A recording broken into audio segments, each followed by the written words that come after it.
जय श्री राम दोस्तों। 99% लोगों को पता है कि रामायण में क्या सच्चाई है और क्या झूठाई है। तो आज मैं सारी सच्चाई आपके साथ लेकर आई हूँ। मेरा दावा है कि 99% लोग नहीं जानते कि रामायण के चौंकाने वाले रहस्यों को। दोस्तों, रामायण की ऐसी बहुत सी बातें हैं जिन्हें टीवी सीरियल वाले कभी नहीं दिखाना चाहते, और बहुत कुछ ऐसा भी है जिसे टीवी सीरियल वालों ने हम लोगों को गलत दिखाया है, यह हमसे छुपाया गया है। लेकिन रामायण की किताबें में सब कुछ साफ साफ लिखा हुआ है। आप में से बहुत सारे लोग केवल वाल्मीकि रामायण और रामचरितमानस के बड़े बड़े रहस्यों को जानते हो, लेकिन आपको जानकर हैरानी होगी कि दुनिया भर में 300 प्रकार की रामायण प्रचलित है।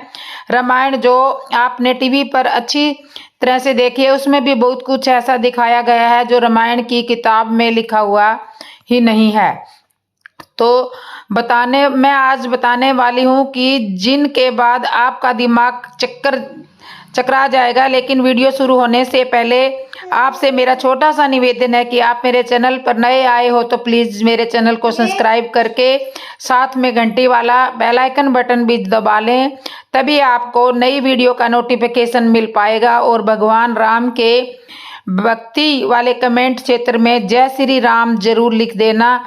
दोस्तों, बिना टाइम को बर्बाद किए हुए वीडियो को स्टार्ट करते हैं।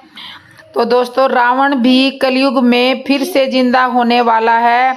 जी हाँ, कहते हैं कि रावण की मृत्यु के बाद उसके अंतिम संस्कार की जिम्मेदारी विभीषण को सौंप दी गई थी, लेकिन लंका की राजगद्दी संभालने की जल्दी में विभीषण ने रावण के शव को वैसा का वैसा छोड़ दिया। उसके बाद रावण ने सब को नकुल के अपने साथ ले गए। नकुल के लोगों को यकीन था कि रावण की मौत क्षणिक है और फिर से जीवित हो जाएगा। उन्होंने रावण को फिर से जीवित करने की कई बार कोशिश भी की, लेकिन उन्हें कामयाबी नहीं मिली। इसके बाद उन्होंने रावण के सब को सुरक्षित रख दिया सबको, और रसायनों का इस्तेमाल किया जिससे मम्मी रूप में रख दिया। श्रीलंका के कई लोगों के बीच यह मान्यता है कि रावण एक दिन जिंदा होकर पुनः लौट आएगा। उनका मानना है कि जब जड़ी बूटियों से लक्ष्मण को जिंदा किया जा सकता है तो रावण को क्यों नहीं किया जा सकता। अगस्त 1971 में एक बौद्ध भिक्षु ने दावा किया था कि एक पर्वत शिखर पर बने सुदर्शन किले में रावण का सब अपनी पूर्व अवस्था में अब भी सुरक्षित रखा हुआ है। मान्यता के अनुसार रेंगलंग की भयानक जंगलों के बीच एक विशाल पर्वत पर 800 फुट की ऊंचाई पर स्थित, जहां पर 1800 फुट लंबे ताबूत में रखा हुआ रावण का सब, इस ताबूत के चारों ओर लगा हुआ एक खास लेप, जिसके कारण यह ताबूत हजारों सालों से जैसे का तैसा रखा हुआ है। और दोस्तों, हम बचपन में ही अपने बड़ों या माता पिता से रामायण की कहानी सुनते आ रहे हैं और आज तक यही जानते हैं कि रावण की मृत्यु का कारण उसका भाई विभीषण था। विभीषण ने राम को रावण की मृत्यु का रहस्य बताया था, लेकिन यह अधूरा सत्य है, क्योंकि रावण की मृत्यु का कारण उसका भाई विभीषण नहीं बल्कि उसकी पत्नी मंदोदरी थी। जी हाँ दोस्तों, क्योंकि कहानी का आधा हिस्सा उनकी पत्नी मंदोदरी से जुड़ा हुआ है। तो इसमें उनकी मौत का कारण मंदोदरी अपने दोनों भाइयों कुंभकर्ण और विभीषण के साथ मिलकर ब्रह्मा जी की कठिन तपस्या करी और उन्हें प्रसन्न किया। तब तीनों भाइयों की तपस्या से प्रसन्न होकर ब्रह्मा जी ने उनके सामने प्रकट होते हुए और रावण ने ब्रह्मा जी से अमरता का वरदान मांगा। ब्रह्मा जी ने रावण को इस वरदान पर असमर्थता जताई, लेकिन उन्होंने रावण को एक तीर दिया और कहा कि यह तीर तुम्हारी मृत्यु का कारण बनेगा। रावण ब्रह्मा जी से वह तीर लेकर अपने महल में ले गया और सिंहासन के पास दीवार में चुभा दिया। जब भगवान श्री राम और रावण के बीच युद्ध चल रहा था, तब भगवान राम द्वारा चलाया गया हर एक बाण रावण निष्क्रिय कर रहा था। जैसे श्री राम अपने बाणों से रावण का सर काटते थे, रावण एक नया सर अपने आप उत्पन्न हो जाता था। जब भगवान श्री राम को लगा कि अब रावण को मारना असहनीय है, तो इस समय विभीषण भगवान श्री राम के पास आए और उन्होंने राम को रावण की मृत्यु का रहस्य बताया। बताते हुए उन्होंने कहा कि रावण की नाभि में अमृत का कुंड है, जिसे केवल ब्रह्मा देव के विशेषर द्वारा ही उबाला जा सकता है। ऐसे में विभीषण ने श्री राम को कहा कि रावण को केवल उसे विशेषर से ही मारा जा सकता है, अन्यथा कोई भी हथियार उसे नहीं मारा जा सकता। ये रहस्य केवल रावण की पत्नी मंदोदरी ही जानती थी। फिर क्या था? हनुमान जी ने एक ज्योतिषी का रूप धारण किया। लंका जाने के बाद वह एक स्थान से दूसरे स्थान पर जाने लगे, वहां के लोगों का भविष्य बताने लगे। कुछ ही समय में संपूर्ण लंका में हनुमान रूपी ज्योतिषी का समाचार फैल गया। उसे ज्योतिषी की खबर रावण की पत्नी मंदोदरी तक पहुंची और उसकी विशेषता जन को उत्सुक मंदोदरी ने उसे अपने महल में आमंत्रित किया। हनुमान रूपी ज्योतिषी ने मंदोदरी को रावण के बारे में कुछ ऐसा बताया कि जिसे सुनकर मंदोदरी चकित रह गई। हनुमान जी ने मंदोदरी को ब्रह्मा जी से वरदान में मिले वाराणसी संबंध के बड़े रहस्य के साथ ही हनुमान जी ने यह भी दिखाने का प्रयास किया कि वह सुरक्षित नहीं है। हनुमान जी चाहते थे कि मंदोदरी किसी तरह का स्थान बता दे, जिससे मंदोदरी ने पहले ज्योतिषाचार्य को आसपास करने की कोशिश की। तीर सुरक्षित है, लेकिन हनुमान जी वाक्य पटुता के कारण मंदोदरी ने केवल इतना ही बताया था कि यह तीर बहुत ही रहस्यमंद है।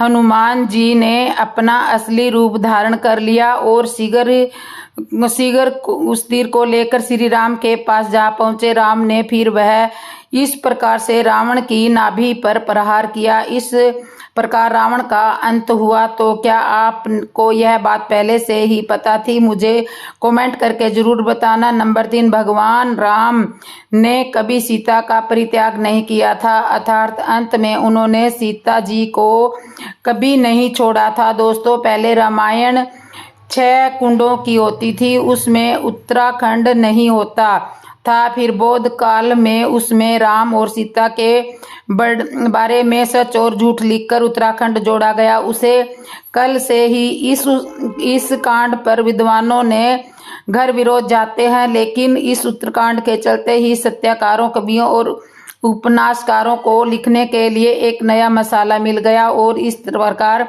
भगवान राम धीरे धीरे बदनाम होते चले गए। इसी उत्तराखंड को तुलसीदास ने लव कुश कांड के नाम से लिखा और कहानी को और विस्तार कर दिया। और सीता 2 वर्ष तक रावण की अशोक वाटिका में बंधक बनकर रही, लेकिन इस दौरान रावण ने सीता को छुआ तक नहीं था। इसका कारण यह था कि रावण को श्राप मिला हुआ था कि यदि वह किसी भी स्त्री को उसकी मर्जी के बिना छुएगा तो उसके सिर कई टुकड़ों में टूट जाएगा।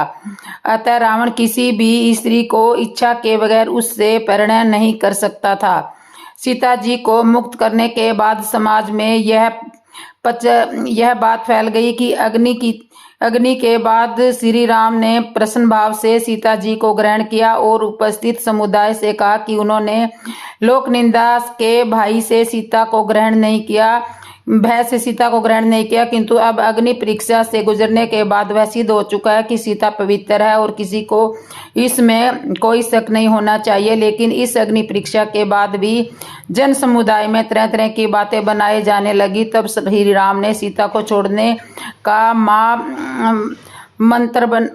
बात बनाई और उत्तराखंड में लिखी है कि ये मूल रामायण में नहीं लिखी है। वाल्मीकि रामायण, जो कि निश्चय रूप से वो धर्म के अभ्युदय से पूर्व लिखी गई है, समस्त विकृतियों से अछूतो है। इसमें सीता परित्याग, संयोग, बंध, रावण चरित्र आदि कुछ भी नहीं था। यह रामायण युद्ध कांड अर्थात लंका कांड में समाप्त होकर केवल 6 खंडों की रह गई। उसमें उत्तराखंड को बाद में जोड़ा गया है। कालिदास, भवभूति जैसे कवि शहीद के रचनाकारों सहित रामचरितमानस के रचयिता ने भी भ्रमित होकर उत्तराखंड को लव कुश कांड के नाम से लिखा। इस तरह से राम की बदनामी का विस्तार हुआ। शोधकर्ता कहते हैं कि हमारे इतिहास की सबसे बड़ी भूल थी कि रामायण का हिस्सा बना दिया गया हो सकता है कि उसे कल की सामाजिक मजबूरियां थी, लेकिन सच को इस तरह से बिगाड़ना कहाँ तक उचित है। सीता जी ने न तो अग्नि परीक्षा दी और न ही पुरुषोत्तम राम ने उनका कभी परित्याग किया था। विपिन किशोर सिंह ने एक छोटी शोध पुस्तक लिखी है जिसका नाम है राम ने सीता का परित्याग कभी नहीं किया। यह किताब संस्कृत एवं प्रकाशन वाराणसी ने प्रकाशित की है। इस किताब में वह सारे तथ्य मौजूद है जो बताते हैं कि राम ने कभी भी सीता का परित्याग नहीं किया था। राम कथा पर सबसे प्रामाणिक शोध करने वाले स्पष्ट मत है कि वाल्मीकि रामायण का उत्तर प्रश्न है कि नंबर 1 दोस्तों, जैसा कि हमें बताया जाता है कि भगवान राम के कल में जाति पाति और ऊंच नीच हुआ करती थी, लेकिन यह सरासर गलत बताया जाता है। भगवान राम के कुल में कोई ऊंचा नीचा नहीं होता था। भगवान राम तो भगवान राम होते हैं। वह किसी जाति या केवल मनुष्य के भगवान नहीं होते, वह तो पूरी मानव जाति के जीव जंतु आदि सभी के भगवान होते हैं। वह किसी में भी भेद नहीं करते हैं। उनके लिए सभी एक समाज वाले होते हैं। रामायण काल में जातियां होती थी, लेकिन वह मनुष्यों की नहीं बल्कि जीवों में हुआ करती थी, जैसे वानर, ऋच, रक्षा, रात आदि। उसे काल में भगवान राम के केवट, सबरी, जटायु, सुग्रीव से संबंध दर्शाते हैं। तो उस काल में जाति पाति का जो आज हमें देखने को मिलती है, यदि हम आज की व्यवस्था के हिसाब से देखें तो हनुमान जी के गुरु मातंग ऋषि दलित कहलाएंगे। भगवान श्री राम ने 14 वर्ष वन में रहकर भारत भर में भ्रमण कर भारतीय आदिवासी जनजाति, पहाड़ी और समुद्री लोगों के बीच सत्य, प्रेम, मर्यादा और सेवा का संदेश फैलाया। यही कारण रहा है कि श्री राम का जब रावण से युद्ध हुआ था, सभी तरह की वनवासी और आदिवासी जातियों ने श्री राम का साथ दिया था। ढोल गंवार, बुद्ध, पशु, नकल चढ़ना के अधिकारी, ऐसा श्री राम ने कभी नहीं कहा। यदि रामानंद सागर कोई रामायण लिखते हैं तो वे अपनी इच्छा से जब श्री राम के डायलॉग लिखते हैं तो उनका मतलब यह नहीं बोला जाता था कि तुलसीदास द्वारा लिखे गए इस वाक्य के कारण श्री राम की बहुत बदनामी हुई। कोई भी यह नहीं सोचता कि जब कोई लेखक अपने तरीके से मन लिखता है तो उसे उस पर कल की स्थिति और अपने विचार ही हैवी होते रहते हैं, लेकिन भगवान श्री राम के लिए सब बराबर है। उन्होंने कभी भी नहीं बोला बोलो जय श्री राम। नंबर 5 दोस्तों, रावण का वह आविष्कार जो बहुत महत्व देता है, वह नए नए अस्त्र शस्त्र और यंत्र वापत रहा था। वह स्वर्ग की सीढ़ियां बनाना चाहता था, समुद्र के पानी को मीठा बनाना चाहता था, स्वर्ण में भी सुगंध उत्पन्न करना चाहता था। वह शराब से आने वाली गंध को खत्म कर देना चाहता था ताकि सभी लोग शराब पी सके और जीवन का आनंद ले सके। वह रक्त के रंग को लाल से सफेद करना चाहता था। हालांकि रावण की यह सभी इच्छाएं अधूरी रह गई, लेकिन फिर भी वह बहुत कुछ करने में सफल रहा। रावण शिव तांडव स्रोत, रावण संहिता जैसे की रचना की चिकित्सा के क्षेत्र में 10 स्पष्टनात्मक अगर प्रकाश, 10 परात्मक उदतीय तंत्र और नदी परीक्षा के अतिरिक्त अरुण सहित अंक प्रकाश, इंद्रजाल, प्राकृति, कामधेनु, प्राकृति, लंकेश्वर, राबिया आदि पुस्तकों की रचना की थी। रावण की सेना में अस्त्र शस्त्र बनाने वाले एक से एक वैज्ञानिक थे, जैसे शुक्राचार्य, गर्भाय, शंभु और कुंभकर्ण तथा बजरंग वाला, उन्होंने मिलकर ही दारू, 5 अस्त्र, सूर्य सब 5 अस्त्र तैयार किए थे, सूर्य का निर्माण किया था। खुद रावण ने उसकी अवधशाला में दिव्या रथ का निर्माण किया था। रावण के पास क्यों सी भी थी। कहते हैं कि रावण बहुत ही वैज्ञानिक था। रावण के पास तब तक नमक, उसके पास तक विमान भी नहीं था। रामायण के अनुसार रावण के पास वायुयानों के साथ ही कई समुद्र जल पौध भी थे। रामायण में केवट प्रसंग से यह सिद्ध होता है कि साधारण मनुष्य के पास नाव होती थी तो रावण के पास जल स्रोत होना असंभाविक सी बात है। नंबर 6, राम नाम में छुपा है एक रहस्य। राम यह शब्द दिखने में जितना सुंदर है उसमें कहानी महत्वपूर्ण है। इसका उच्चारण राम खाने मंत्र से शरीर में होती है। माँ में लगी तरह की प्रतिक्रिया होती है जो हमें आत्मिक शांति देती है। इस शब्द की ध्वनि पर कई शोध हो चुके हैं और इसका चमत्कारी असर सिद्ध किया जा चुका है। इसलिए कहते हैं कि राम से बढ़कर भी श्री राम का नाम है। जब हम राम कहते हैं तो एक विशेष आकृति का निर्माण होता है। इस तरह विशेष ने आने लगती है। जब व्यक्ति लगातार राम नाम जपा करता है तो रोम रोम में प्रभु श्री राम बन जाते हैं। उसके आसपास सुरक्षा का एक मंडल बना लेते हैं। समझो प्रभु श्री राम के नाम का असर जबरदस्त होता है। आपके सारे दुख हरने वाला सिर्फ एकमात्र राम का नाम ही है।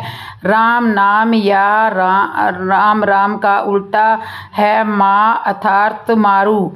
धर्म का शब्द है, माँ का अर्थ है इंद्रियों के सुख में रत रखने वाला और दूसरा आंधी या तूफान होता है। श्री राम को छोड़कर जो व्यक्ति अन्य विषयों में राम आता है उसे वैसे ही गिरा देती है जैसे सुख वृक्षों को आंधियां। नंबर 7, श्री राम भगवान थे या राजा, इसको लेकर भी बहुत सारे लोग कंफ्यूज हैं। खुद हमारे सनातन धर्म के लोग भी कंफ्यूज हो जाते हैं क्योंकि हिंदू धर्म के आलोचक खासकर राम की जरूर आलोचना करते हैं क्योंकि उन्हें मालूम है ही कि राम हिंदू धर्म का सबसे मजबूत आधार स्तंभ है। इस स्तंभ को गिरा दिया तो हिंदुओं को धर्मांतरित करना आसान हो जाएगा। इसी नीति के चलते तथा कथित धर्मनिरपेक्ष ताकत के साथ मिलकर राम को एक सामान्य पुरुष घोषित करने की साजिश की जाती रही है। वह कहते हैं कि राम कोई भगवान नहीं है, एक राजा थे। उन्होंने समाज और धर्म के लिए क्या किया के लिए उन्होंने इससे भगवान कैसे हो गए तो सुनो। भगवान राम को मर्यादा पुरुषोत्तम कहा जाता है।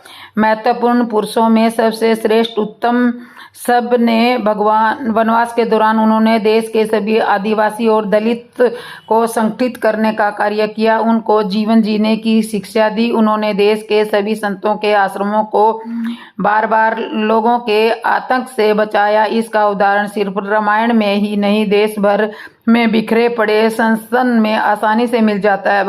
भगवान श्री राम भारत निर्माता थे। उन्होंने ही सर्वप्रथम भारत की सभी जातियों को संप्रदायों को एक सूत्र में बांधने का कार्य अपने 14 वर्ष के वनवास के दौरान किया था। 14 वर्ष के वनवास में से अंतिम 2 वर्ष को छोड़कर राम ने 12 वर्षों तक भारत के आदिवासियों और दलितों को भारत की मुख्य धारा से जोड़ने का भरपूर प्रयास किया था। शुरुआत होती है केवट प्रसंग से। इसके बाद चित्रकूट में रहकर उन्होंने धर्म और कर्म की दीक्षा ली थी।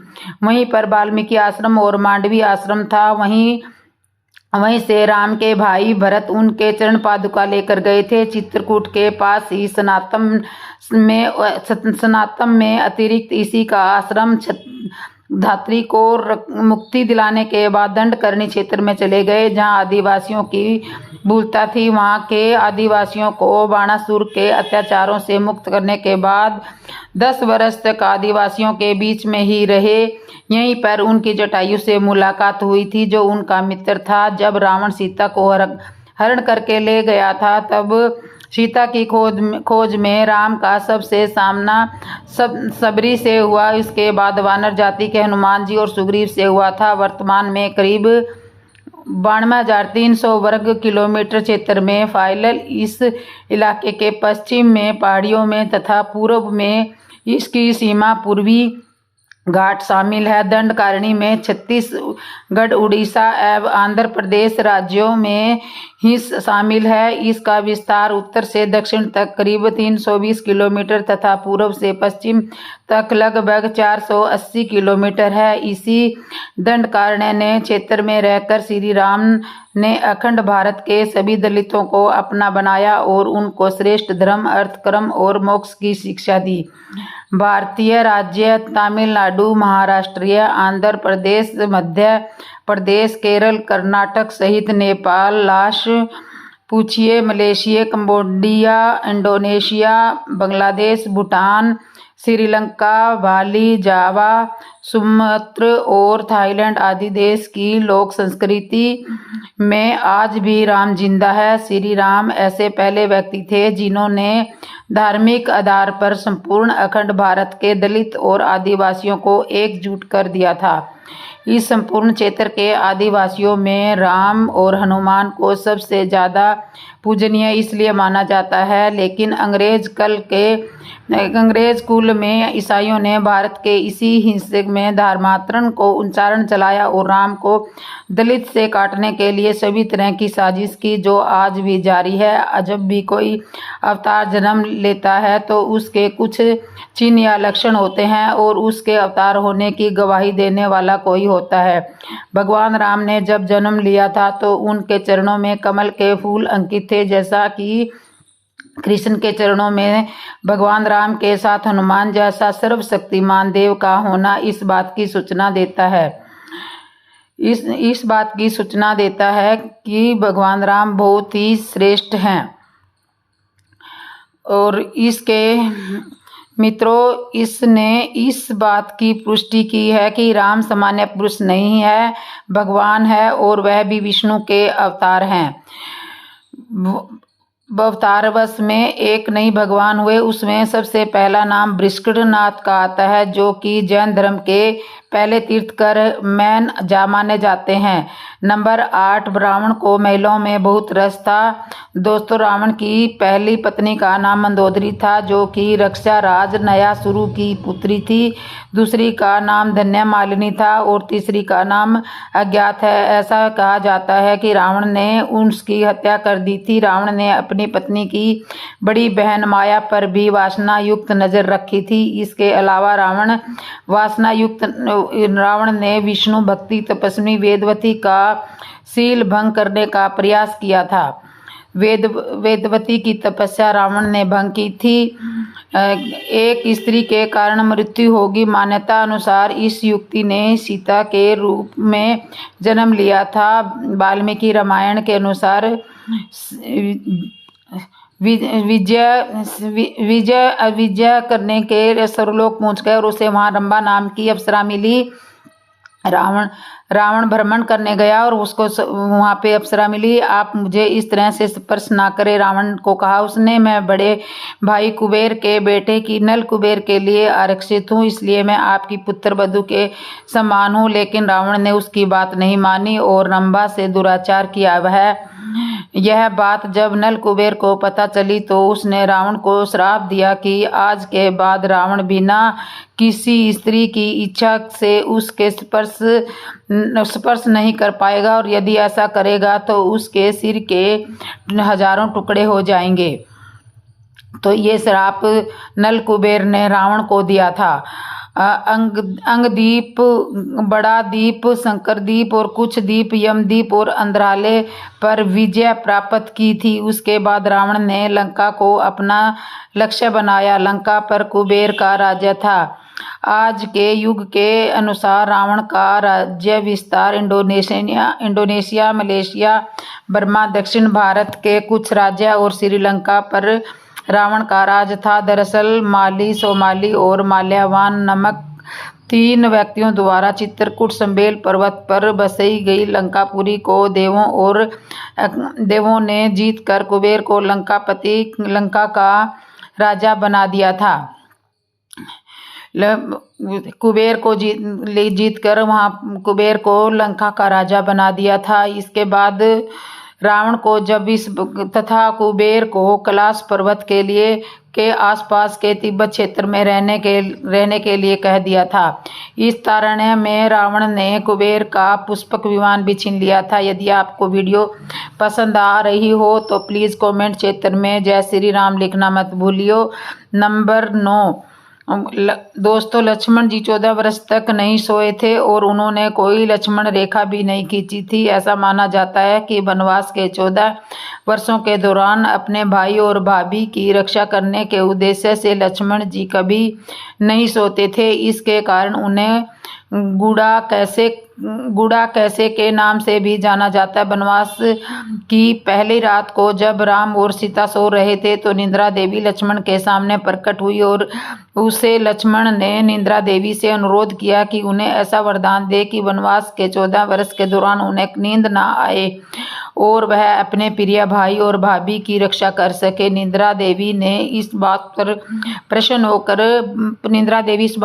होकर बोली कि अगर कोई तुम्हारे में से 14 वर्षों तक सोए तो यह वरदान प्राप्त हो सकता है। इसके बाद लक्ष्मण जी की सलाह पर निद्रा देवी लक्ष्मण जी की पत्नी और सीता की बहन उर्मिला के पास पहुंची और उर्मिला ने लक्ष्मण के बदले सोना स्वीकार कर लिया और पूरे 14 वर्ष तक सोती रही। दूसरी बात, पूरे रामायण की कहानी में सबसे प्रकर्षण लक्ष्मण रेखा है, जिसमें लक्ष्मण जी वन में अपनी झोपड़ी के चारों ओर एक रेखा खींचते हैं। जब सीता के अनुरोध पर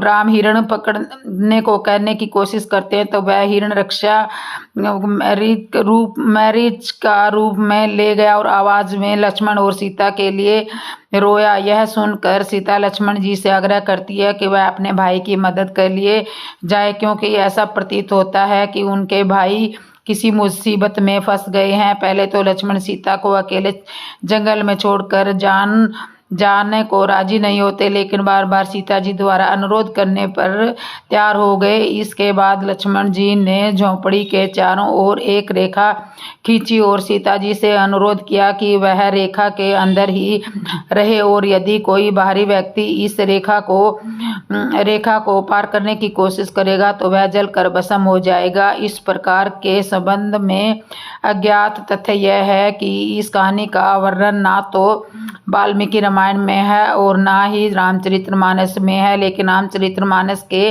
लंका कांड में इस बात का उल्लेख रावण की पत्नी मंदोदरी द्वारा किया गया है। नंबर 10, भगवान राम ने समाधि ली थी या फिर आत्महत्या की थी? श्री राम द्वारा जल समाधि लेने की घटना तो हिंदू दलित का धर्म आमंत्रण करने वाले आलोचकों ने आत्महत्या करना मध्यकाल में ऐसे बहुत से जुड़े हुए रहस्य जिनमें निंदा करने वालों के सामने और फिर उनकी समाधि बन गई। और राजस्थान के महान संत बाबा रामदेव ने जिंदा समाधि ली थी, तो क्या हम इसे आत्महत्या कहेंगे? अयोध्या आगमन के बाद श्री राम ने कई वर्षों तक अयोध्या का राजपाट संभाला और इसके बाद गुरु वशिष्ठ जी और ब्रह्मा जी ने उनको संसार से मुक्त हो जाने का आदेश दिया। एक घटना के बाद उन्होंने जल समाधि ले ली। सरयू नदी में श्री राम ने जल समाधि ले ली थी।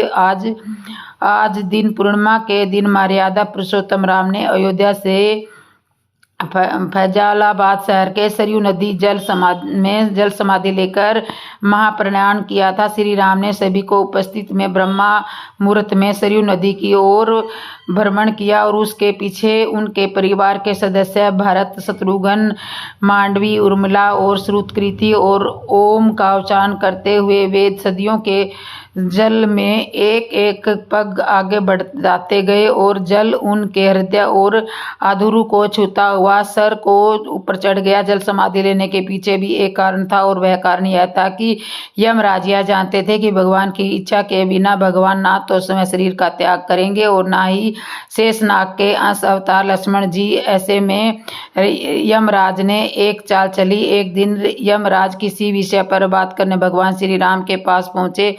भगवान राम ने जब यमराज से आने का कारण पूछा तो यमराज ने कहा कि आपसे कुछ जरूरी बातें करनी है। भगवान राम यमराज को अपने कक्ष में ले गए और यमराज ने कहा कि मैं चाहता हूं कि जब तक मेरी और आपकी बात हो उस बीच में कोई भी इस कक्ष में ना आए।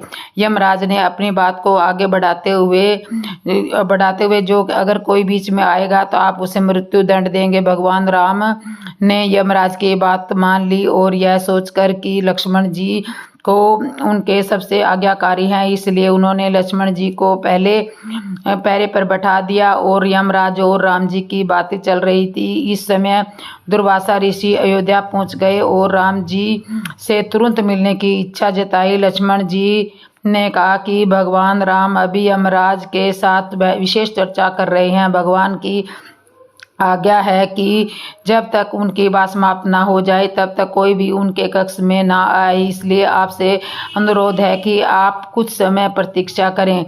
ऋषि दुर्वासा लक्ष्मण जी की बात से क्रोधित हो गए और कहा कि अभी जाकर राम से कहो कि मैं उनसे मिलना चाहता हूँ, अन्यथा मैं पूरी अयोध्या को नष्ट होने का श्राप दे दूंगा।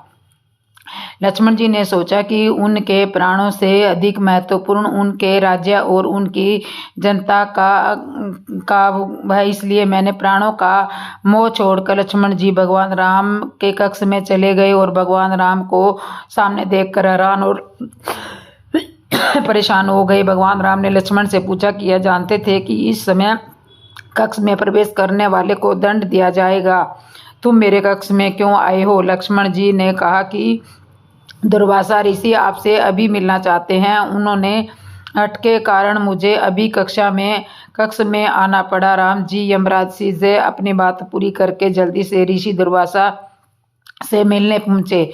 यमराज अपनी चाल में सफल हो चुके थे और राम जी ने यमराज से कहा कि आप अपने वचन के अनुसार लक्ष्मण जी को मृत्यु दंड दीजिए। भगवान राम अपने वचन से मजबूर थे। राम जी सोच में थे कि अपने प्राणों से प्यारे भाई को कैसे मृत्यु दंड दिया जाए। राम जी ने अपने गुरु वशिष्ठ जी से इस विषय में बात की तो गुरु जी ने बताया कि अपनों का त्याग दंड मृत्यु दंड के समान ही होता है, इसलिए आप लक्ष्मण जी को अपने से दूर कर दीजिए, यह उनके लिए मृत्यु दंड के बराबर ही सजा होगी। जब राम जी ने लक्ष्मण जी को अपने से दूर हो जाने के लिए कहा तो लक्ष्मण जी ने कहा कि आपसे दूर जाकर तो मैं यूं ही मर जाऊंगा, इसलिए अब मेरे लिए उचित है कि मैं आपके वचन की लाज रखूं। लक्ष्मण जी भगवान राम को प्रणाम करके राजमहल से चल पड़े और सरयू नदी में जाकर जल समाधि ले ली। इस तरह राम और लक्ष्मण दोनों अपने अपने आवासन कर्तव्य का पालन किया। इसलिए कहते हैं कि रघुकुल रीत सदा चली आई, प्राण जाए पर वचन ना जाई। जय श्री राम। नंबर 11 दोस्तों, रावण बहुत तपस्वी था। मैं अपनी इच्छाओं की पूर्ति के लिए तब तक राहत करता था। उसने तप और बल पर श्री ब्रह्मा से वरदान मांगा था। उसने तप किया था और देवों को बंधक बना लिया था। हनुमान जी ने ही शनिदेव को रावण के बंधक से मुक्त कराया था। रावण कभी संगीत होने के साथ साथ आयुर्वेदिक का भी जानकार था। रावण को रसायनों का भी ज्ञान अच्छा खासा था। माना जाता है कि रसायन शास्त्रों के इस ज्ञान के बल पर उसने कई अचूक शक्तियां हासिल की थी। उसने इन शक्तियों के बल पर अनेक चमत्कार कार्य संपन्न किए थे। हर व्यक्ति को जड़ी बूटी और आयुर्वेदिक का ज्ञान रखना चाहिए, क्योंकि जीवन में इसकी उपयोगिता बहुत ही जरूरी है। इसलिए जड़ी बूटियों का ज्ञान होना भी बहुत जरूरी होता है। पंडित मदन मोहन शर्मा शाही द्वारा रचित उपन्यास लंकेश्वर भर के अनुसार रावण शिवा का परम भक्त है और सूर्य तक को अपना प्रताप जलाने के लिए विवश कर देने वाला प्रकरण विद्वान सभी जातियों को समाज मानते हुए भेदभाव रहित समाज की स्थापना करने वाला रावण ने आर्यों की भोग विलास वाली यश संस्कृति से अलग सभी की रक्षा करने के लिए रक्षा संस्कृति की स्थापना की थी। यही रक्षा थे। रावण के 10 सर नहीं थे, किंतु वह 10 सर होने का भ्रम पैदा कर देता था। इसी कारण लोग उसे दशानन कहते थे। जैन शास्त्रों में उल्लेख मिलता है कि रावण के गले में बड़ी बड़ी गोलाकार 9 मणियों वाली 9 मणियाँ होती थी, जो 9 मानों में उनका सर दिखाई देता था, जिसके कारण उसके 10 सर होने का भ्रम पैदा होता था। रामायण में वाल्मीकि जी ने रावण के लिए अनेक लोगों का प्रयोग किया है, जैसे रावण, लंकाईश, लंकेश्वर, दशानन, 10 गरीब, शंकाधार, रक्षा सिंह, रक्षपाति, रक्षा आदि, परक्षा, साद्रुलम, रक्षा आदिनम, रक्षा सुधरहाला राक्षस, दिमाक राक्षस, लंकेश्वर। कुछ गिनती के स्थान पर ही वाल्मीकि जी ने रावण के लिए 10 सूचक दास, आनंद दास, गिरी या दास, कंधार जैसे शब्दों का प्रयोग किया है। जहाँ यह प्रयोग किया जाता है वहीं पर लंकेश्वर का मान होता है।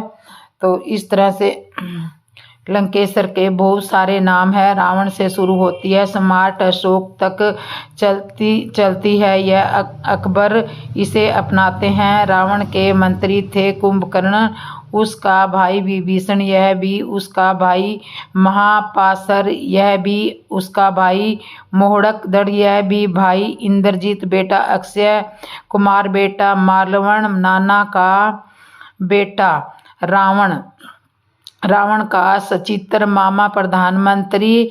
हालांकि रावण के बड़े में एक अन्य प्रसंग अनुसार जब रावण की घायल बहन शूर्पणखा रावण की राजसभा में जाती है और वाल्मीकि जी लिखते हैं कि रावण मंत्रियों से घिरा हुआ बैठा था, उसकी भुजाएं और 10 मस्तक थे, और इसी तरह हनुमान जी को बंदी बनाकर रावण की मंत्री परिषद के सामने पेश किया जाता है। तब हनुमान जी देखते हैं कि रावण के 10 सर हैं, किंतु वह बताना महत्वपूर्ण है कि इससे ठीक पहले रात को जब सीता की खोज कर रहे थे, हनुमान जी रावण के अंतःपुर में घुसते हैं और रावण को पहली बार देखते हैं तो वहां स्पष्ट रूप में बिना किसी ब्रह्मा केस में सो रहे करबर का 1 और 2 हाथी दिखते हैं। जब यह सौंद का विषय हो सकता है कि रावण के सचमुच 10 सर थे या नहीं। नंबर 12, भगवान श्री राम के जन्म का रहस्य। सर्वप्रथम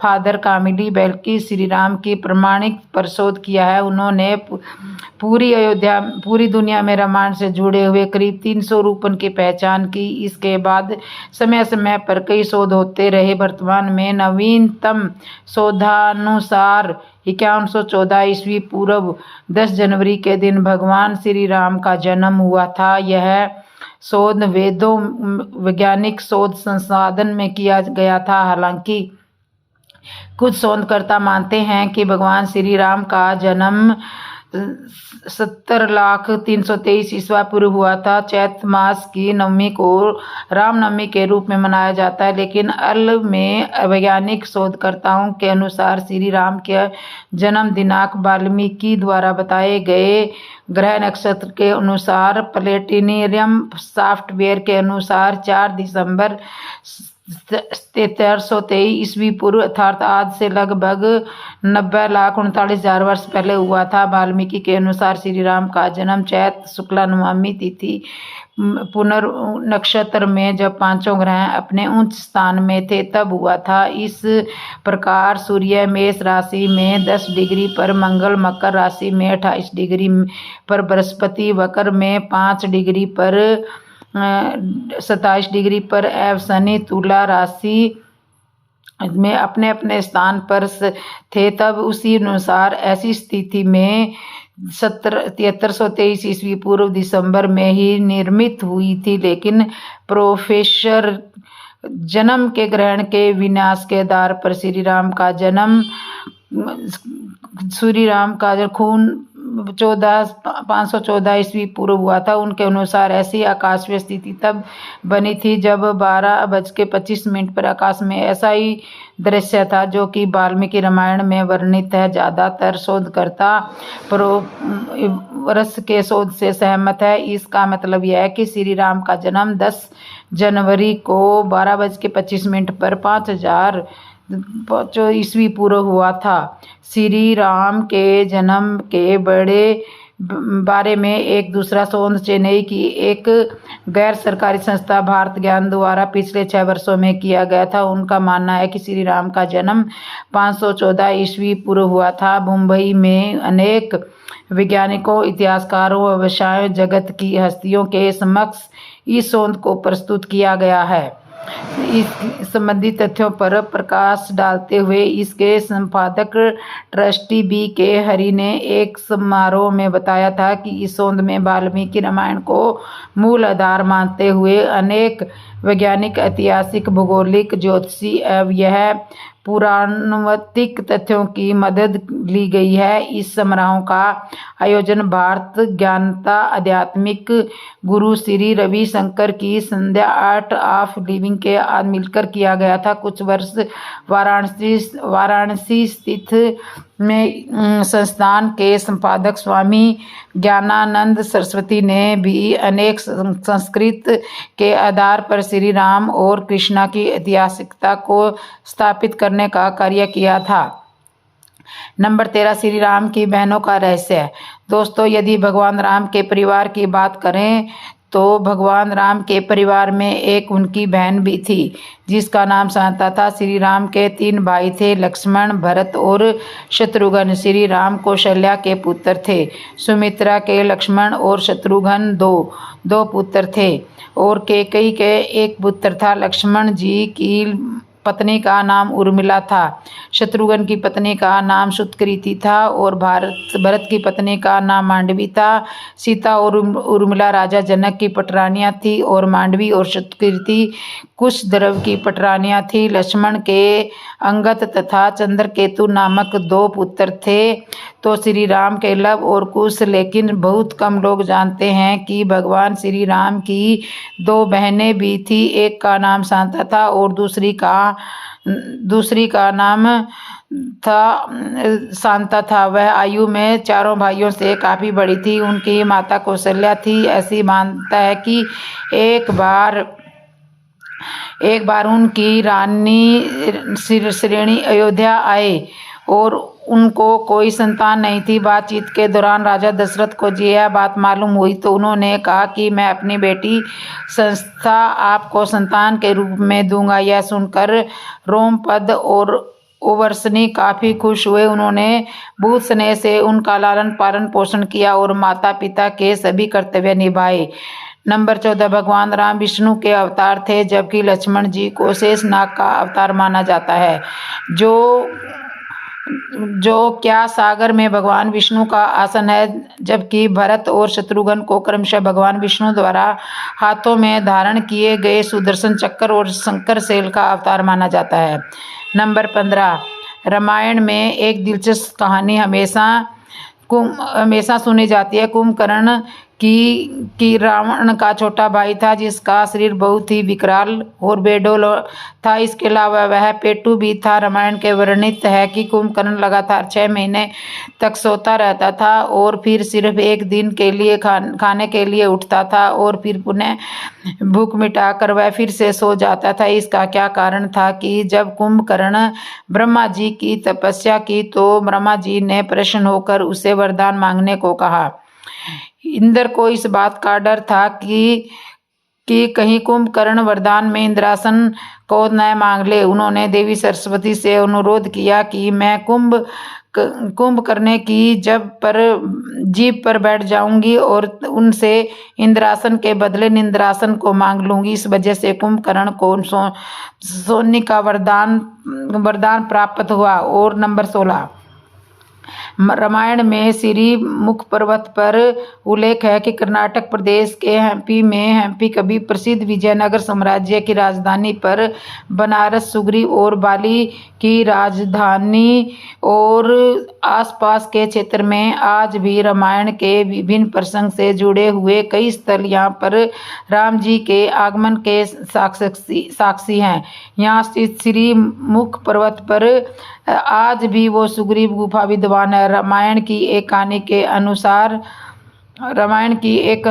के अनुसार मार्कंड उसका शरीर 1 योजन दूर फेंक दिया था। वहाँ हवा में उड़ते हुए डुंगरी के रक्त की कुछ बूंदें मातंग ऋषि के आश्रम में गिर गई थी और ऋषि ने अपने तपोबल से जान लिया था कि यह करतूत किसकी है।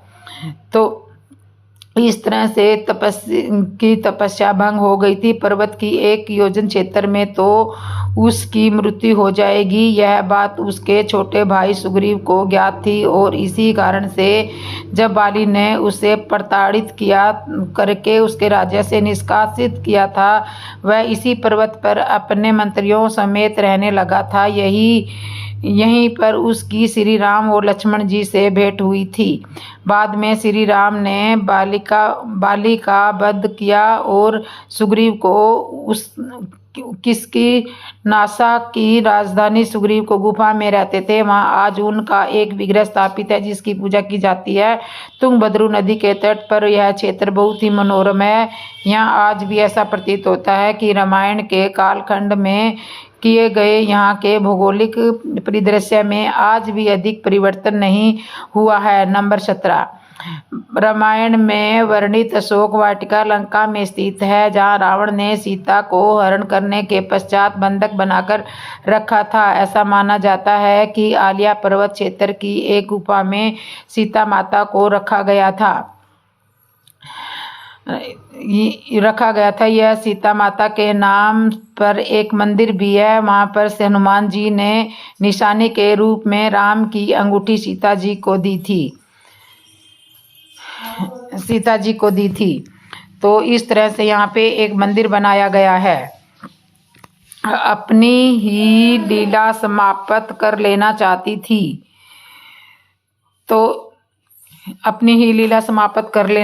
थी। तो इस तरह आगे कहानी पर अशोक वृक्षों में भी अग्नि की मांग की थी। तुलसी रामायण में लिखा हुआ है कि जानकारी के अनुसार निदान अर्थात तेरे नए पेड़ अग्नि के समाज है, अतः मुझे अग्नि प्रदान कर और मेरे दुख का सम्मान करो। नंबर 18, रामायण में श्री राम सेतु का वर्णन है। अंग्रेजी में इंडस ब्रिज कहा जाता है। भारत के तमिलनाडु के दक्षिण पूर्वी तट के किनारे रामेश्वर द्वीप तथा श्रीलंका के उत्तर पश्चिम तट पर मन्नार द्वीप के मध्य चुनाव पत्थर से बनी एक श्रृंखला है। भौगोलिक प्रमाणों से पता चला है कि किसी समय यह सेतु भारत और श्रीलंका को भूमार्ग से आपस में जोड़ा गया था। यह करीब 30 किलोमीटर लंबा है। ऐसा माना जाता है कि यह 15वीं शताब्दी तक पैदल पर करने योग्य था। एक कारण यह पुल अपने पूर्व स्वरूप में नहीं रहा। राम सेतु एक बार फिर तब सुर्खियों में आया जब नासा के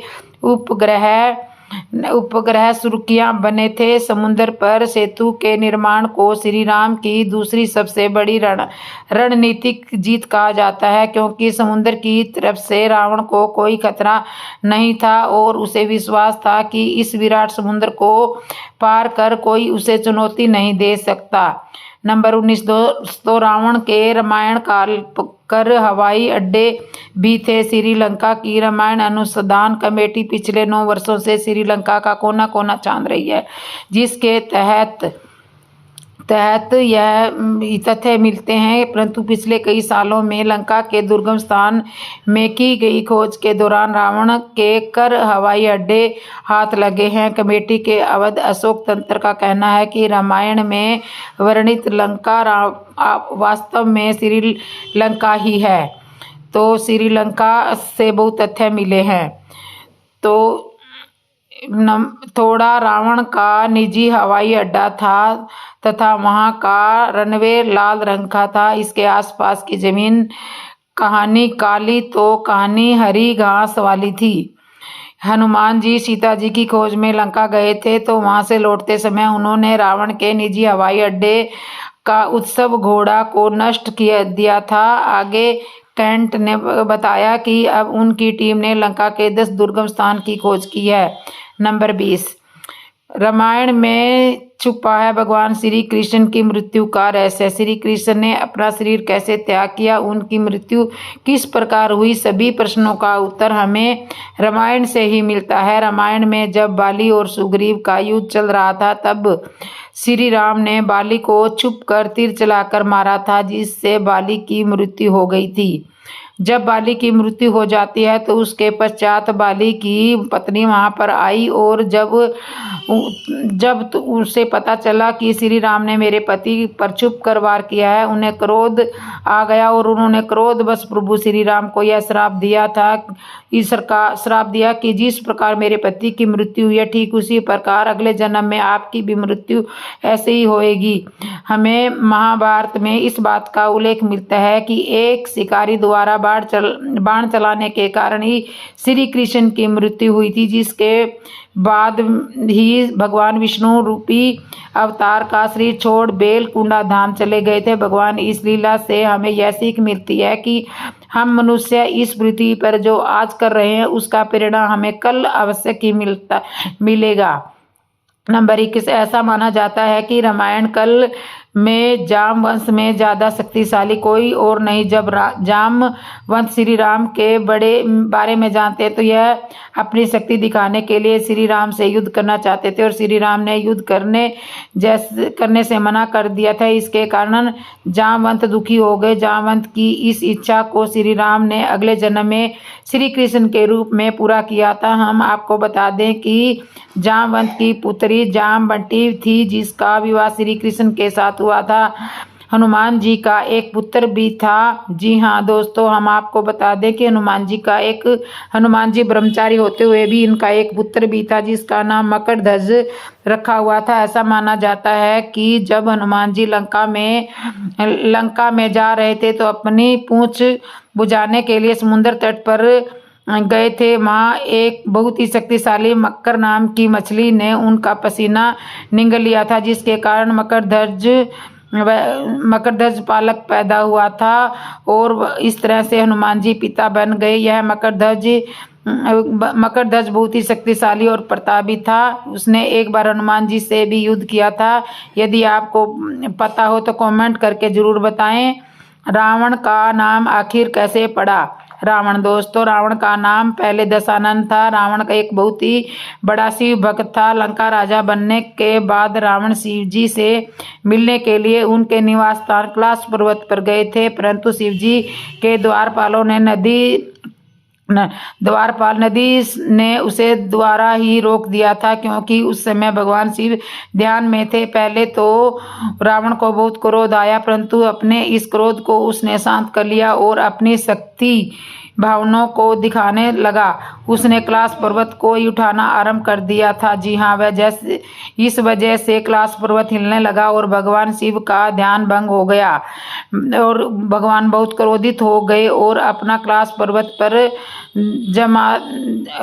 जमा इससे दशानन का हाथ कैलाश पर्वत में डूब जाता है। इसी वजह से उसे बहुत ही पीड़ा हुई, और इस पीड़ा को सहते हुए दशानंद ने शिवजी तांडव किया। तब जब शिवजी ने यह देखा कि उन्हें आश्चर्य हुआ कि यह कोई खास मनुष्य कर रहा है, तब शिवजी ने दशानन को रावण नहीं कर सकता, तब शिवजी ने दशानन को रावण नाम दिया। रामायण को सबसे पहले हनुमान जी ने लिखा था। जी हाँ दोस्तों, हम जानते हैं कि महर्षि वाल्मीकि ने रामायण की रचना की है, लेकिन आप यह नहीं जानते कि वाल्मीकि जी से पहले हनुमान जी ने रामायण की रचना कर दी थी। भक्ति शिरोमणि कहे जान वाली वीर हनुमान ने अपने नाखूनों से एक पत्थर पर रामायण की रचना वाल्मीकि जी से भी पहले कर दी थी। इसलिए रामायण सबसे पहले हनुमान जी ने ही लिखी थी। हनुमान जी ने वो रामायण समुद्र में फेंक दी थी। रामायण को देखा तो वह आश्चर्यचकित हो गए, और फिर वाल्मीकि जी ने हनुमान जी से कहा कि यह प्रभु आपसे अच्छा तो श्री राम जी की कथा का वर्णन कोई भी नहीं कर सकता और आपकी रचना के आगे तो मेरी रचना कुछ भी नहीं है। यह सुनकर हनुमान जी सोच में पड़ गए कि वाल्मीकि जी एक कवि हैं और श्री राम प्रभु के भक्त भी हैं, भले उनकी रचना मेरी रचना के समान सुंदर नहीं है। फिर क्या हुआ, उसमें श्री राम की कलाओं का वर्णन है। इसके बाद हनुमान जी ने अपने द्वारा लिखी हुई कथा के शिला को उठाकर समुद्र में फेंक दिया और इतिहास में रामायण लिखने के लिए वाल्मीकि जी का नाम अमर हो गया। एक बार की कथा है, जब माता सीता बहुत छोटी थी तो खेलने के लिए सिर्फ धनुष को उठा लेती, खेल में धनुष को उठा लेती थी, सिर्फ धनुष को उठा लेती थी। उनका बहुत ही आश्चर्य करते थे, कोई उस धनुष को नहीं उठा सकता था। छोटी सी बालिका ने कैसे उठा लिया यह धनुष, यह देखकर राजा जनक ने सोचा कि यह बालिका कोई साधारण बालिका नहीं है, यह अवश्य ही कोई देवी है।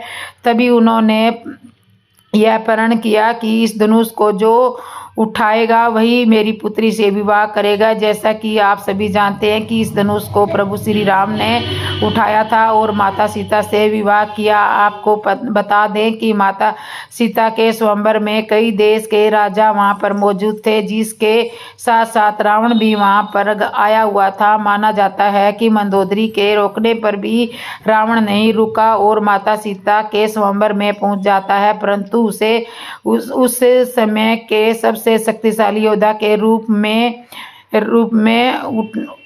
में उठा सका। हम यह सब तो जानते हैं कि प्रभु श्री राम का विवाह माता सीता से सिर्फ धनुष को उठाने के बाद ही हुआ था, परंतु अधिकतर लोग यह नहीं जानते हैं कि स्वयंवर में प्रत्युक्त उससे धनुष का नाम क्या था। तो आपको बता दें कि स्वयंवर में प्रत्युक्त उसे धनुष, उसका नाम पिनाक्स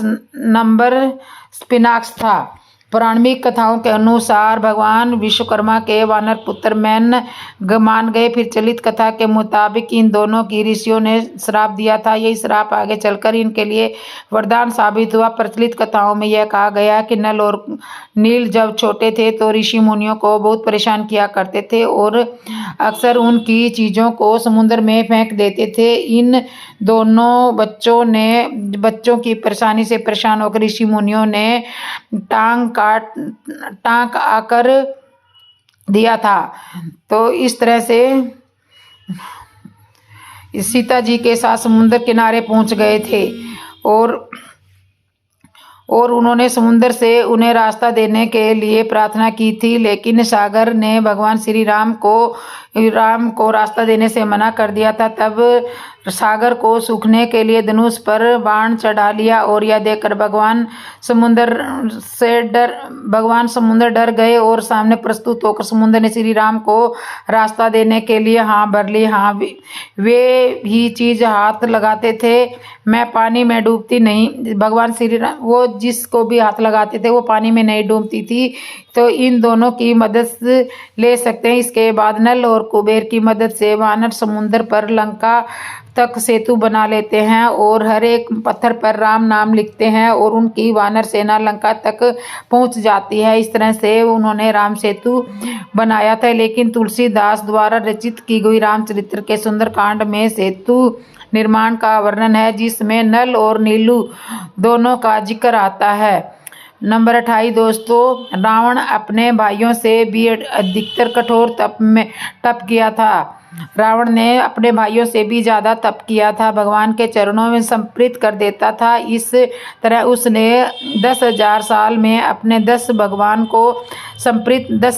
को समर्पित कर दिए थे। उसके तब से प्रसन्न होकर भगवान ने उसे वर मांगने के लिए कहा। तब रावण बोला कि देव दानव गंधर्व किन्नर कोई भी उसका वध ना कर सके, इसलिए वह मनुष्य और जानवरों को, कीड़े मकोड़ों की जाति को टच समझना था। यही कारण था कि भगवान विष्णु को उसके वध के लिए मनुष्य अवतार में आना पड़ा था। वह सर्वशक्तिमान समझने लगा था अपने आप को, उसके अंदर बहुत ज्यादा घमंड हो गया था।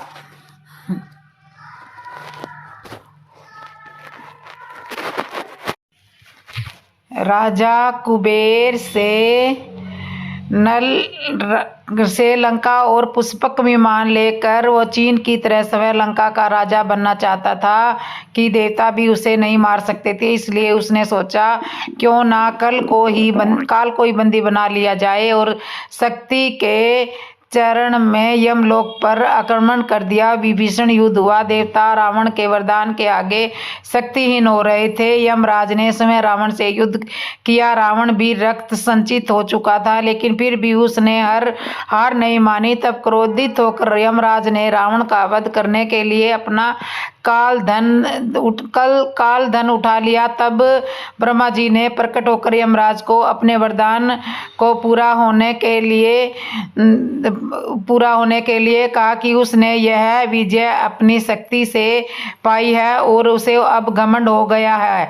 तो इस तरह से ब्रह्मा जी ने उसको ये सब बातें बताई। तो पृथ्वी पर भी रावण को पराजित करने वाले और भी योद्धा थे। एक बार रावण भ्रमण करता हुआ मसीमतीपुरी पहुंच गया। इस अत्यंत सुंदर नगरी में एक राजा था, सशस्त्र अर्जुन। रावण ने इस नगरी पर अधिकार जमाने के लिए आक्रमण कर दिया और सशस्त्र अर्जुन ने इस युद्ध में रावण को आसानी से हरा दिया था। वो चाहता था तो रावण को भी मार सकता था, लेकिन सशस्त्र ऋषि का वंशज होने के कारण उसे बंदी ही बनाया था। वो चाहता तो उसको मार भी सकता था। उसके पास बहुत बड़ी शक्ति थी। तो इस तरह से रावण पहली बार बंदी बना था। तो दोस्तों, क्या ये जानकारी आपको पहले से ही मालूम थी? अगर मालूम थी तो कमेंट में ज़रूर बताना। और जिसने भी मेरे चैनल को सब्सक्राइब नहीं किया वो सब्सक्राइब करना, लाइक करना और बेल आइकन बटन तो ज़रूर दबा लेना। और दोस्तों, हमारा एक और चैनल भी है जिसका नाम है हरियाणा के गीत भजन, उसको भी सब्सक्राइब कर लेना। उसमें भी बहुत सुंदर सुंदर गीत और भजन आते हैं, तो आप उसको भी जाकर सब्सक्राइब कर लो, लाइक कर लो, कमेंट कर लो और बेल आइकन बटन तो ज़रूर दबा लो। तो कमेंट में लिख दो जय श्री राम।